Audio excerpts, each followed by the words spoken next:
लड़की ने खुद सेशन अदालत में कहा मैंने अपनी मर्जी से निकाह किया। फिर उसी लड़की ने मजिस्ट्रेट साहब के सामने कहा मुझे अगवा करके जबरदस्ती निकाह कराया गया। तो आखिर अदालत ने किस बयान को माना?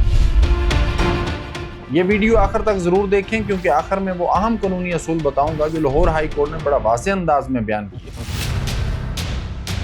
और अगर ये वीडियो मुफीद लगे तो अभी चैनल को सब्सक्राइब करें ताकि ऐसी जरूरी कानूनी मालूमात आप तक पहुंचती रहें। अब चलते हैं असल केस की तरफ। ये मामला शुरू होता है एक लड़की और एक लड़के से जो अलग अलग इलाकों के रहने वाले थे। लड़की ने फैमिली कोर्ट में दावा तकजीब निकाह दायर किया, यानी निकाह को झूठा करार देने का दावा। उसका मौक़िफ़ था कि उसे अगवा करके उसकी मर्जी के खिलाफ निकाह कराया गया, लेकिन लड़के ने भी अपनी बीवी को बसाने के लिए दावा ज़न-ओ-शोई दायर किया हुआ था। उसका मौक़िफ़ था कि दोनों के दरमियान पहले से मोहब्बत का रिश्ता था और दोनों अपनी मर्जी से घर से निकले और बाहमी रजामंदी से निकाह किया। लड़के ने अदालत में निकाहनामा पेश किया और एक और दस्तावेज भी पेश की जो उस लड़की ने खुद अपने हाथ से लिखी थी, एक हरासमेंट पिटीशन सेशन कोर्ट में, जिसमें उसने अपने हाथ से लिखा था मैंने अपनी आजाद रजामंदी से निकाह किया है और अपने अहले खाना से तहफ़्फ़ुज़ चाहती हूँ। ट्रायल कोर्ट ने ये दोनों चीजें देखी, निकाहनामा और हरासमेंट पिटीशन, और फैसला किया कि निकाह दुरुस्त था, रजामंदी से हुआ था। लड़की का दावा मुस्तरद कर दिया गया। लेकिन यहाँ कहानी खत्म नहीं होती। लड़की ने अपीलेट कोर्ट में अपील की। अपीलेट कोर्ट ने ट्रायल कोर्ट का फैसला कलअदम करार दे दिया और लड़की का दावा तकजीब निकाह डिग्री कर दिया। अब लड़के ने Lahore high court Bahawalpur bench में रिट पिटीशन नंबर 6494/25 दायर की और यहाँ वो फैसला आया जिसे पढ़कर मुझे भी शॉक हुआ। लाहौर हाई कोर्ट ने सिर्फ इन इब्तदाई दस्तावेजात यानी निकाहनामा और हरासमेंट पिटीशन पर इन्हिसार करने की बजाय पूरे वाकयात का तसलसल देखा। अदालत के सामने ये हकीकत भी आई कि निकाह के फौरन बाद लड़की के अहले खाना ने अगवा का मुकदमा दर्ज करवाया। लड़की बाजियाब हुई और मजिस्ट्रेट साहब के सामने पेश होकर 164 ज़ाब्ता फौजदारी के तहत अपना बयान रिकॉर्ड करवाया, जिसमें उसने वाज़ेह तौर पर कहा मुझे अगवा किया गया और जबरदस्ती रोके रखा और मेरी मर्जी के खिलाफ निकाह कराया गया। लाहौर हाई कोर्ट ने करार दिया कि हरासमेंट पिटीशन एक मुतलका शहादत जरूर है, लेकिन इसे हतमी और फैसला कुन शहादत नहीं समझा जा सकता। बाद के तमाम हालात, फरीकैन के तर्ज अमल और दीगर शवाहिद को भी साथ मिलाकर देखना जरूरी है। अदालत ने यह भी वाज़ेह किया